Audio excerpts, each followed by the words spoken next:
Ramon Ontiveros Laundering of Immigrant Labor Exploitation through the Myth of Drug Cartel Power. An open letter to the Juárez Cartel. To whom it may concern. I am fully aware of the risks of writing a letter like this. I understand what it means to speak while unprotected, to name power while standing alone. But I am writing precisely because the institutions that are supposed to protect human life have already decided that my life is expendable. I am a survivor of human trafficking in the form of labor exploitation, wage theft, forced starvation, deprivation of basic necessities, harassment, retaliation, intimidation, including immigration-based threats, abuse of legal process and repeated death threats, and sex trafficking committed, organized and orchestrated by Ramon Ontiveros, a man who has explicitly identified himself to me as a member of your organization and associates. I am writing without a specific name because I do not know who, if anyone, in your structure can be addressed. But the question I am forced to ask, because the state refuses to ask it for me, is this.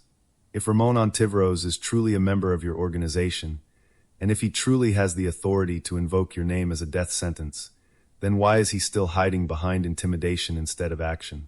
What purpose does the threat serve if it is never meant to be carried out other than psychological torture? And if, on the other hand, Ramon Ontiveros is not a member of your organization, then something else far more revealing is happening.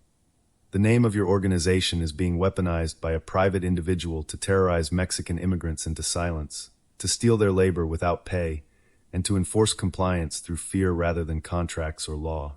That should concern you because what is being impersonated here is not power, it is impunity. And impunity only thrives when everyone looks away. I have sought help from the United States government. I have been repeatedly to the El Paso Police Department. I have contacted federal authorities. I have attempted to engage every channel that claims to exist for victims of human trafficking. Each door closed the same way. Not because the evidence was weak. Not because the threats were unclear. But because I am a Mexican immigrant, and therefore apparently not fully human in the eyes of the system. I have been told, implicitly and explicitly, that I do not have rights worth enforcing. And yes, this may sound bitter, even blasphemous, but I have also asked God for help. The silence has been absolute. If there is a divine order to justice, it has not extended to this side of the border. Either God is deaf, speechless, or absent, or he too has decided that some lives fall outside his jurisdiction. I was born in Ciudad Juárez, Chihuahua, Mexico. I have no powerful family, no institutional shield, no media protection, no political capital. I have no one who can correct what has been done to me, and no authority is willing to name what is being done to others like me. Let me be clear because I know exactly the United States government would reframe it as criminal conspiracy, as justification to erase my case entirely. I am not asking for your assistance. I am not seeking protection from violence. I am exposing a fact. Ramon Ontiveros threatened to send you to kill me if I continued to reporting him to the police to a new address I have not disclosed to him, but he obtained through impersonation of a friend to also threaten me with reporting me to Border Patrol, requesting them my deportation, and also abuse of legal process. Ramon Ontiveros is using your name as a tool of coercion to maintain an illegal labor operation built on fear, starvation, and silence. Ramon Ontiveros is laundering exploitation through the mythology of cartel power, because he knows the United States law will not intervene on behalf of Mexican immigrant workers. If Ramon Ontiveros speaks for you, then the silence around him speaks volumes, hiding behind threats of intimidation instead of resolve. If he does not, then understand this.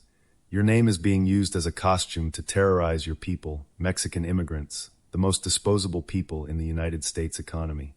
I didn't write or post this letter with the intent of exposing Ramon Ontiveros to harm by addressing the Juárez cartel directly, or convincing you to retaliate against him by testifying about what he has done to me. But I'm aware that I cannot prevent you from doing what you deliberately choose to do. I am not naive. This letter exists because the United States justice system has failed, because El Paso, Texas, has become more of a moral graveyard, and because Ramon Ontiveros' threats of violence now carry more weight than documented evidence of my human trafficking experience. Either way, the truth is already written, and it is being written because everyone has refused to listen. From this point forward, any continued intimidation, retaliation, or harm directed at me will stand as confirmation that the threats were real and knowingly made. Silence will not erase what has already been documented. There is not amount of money you all can offer me that can purchase me, because I am not for sale, even when others can get it for free. For as long as I remain alive to witness Ramon Ontiveros still free, I will remain speaking out loud, publicly, without permission, naming explicitly what Ramon Ontiveros has done, and under the understanding that truth is an absolute defense to defamation. I am not afraid to die. Getting murdered for living up to my principles is the highest achievement I could aspire to, taking into consideration that continue living to experience Ramon Ontiveros' sustained campaign of retaliation, harassment, and interference, even after the illusion of breaking free from exploitation, isn't really living if Ramon Ontiveros is still free. One last question is left. It's either Ramon Ontiveros or me. Freedom is too small of a place for both of us to share. This alone should be understood as your answer. Sincerely, Samuel Martínez Roque.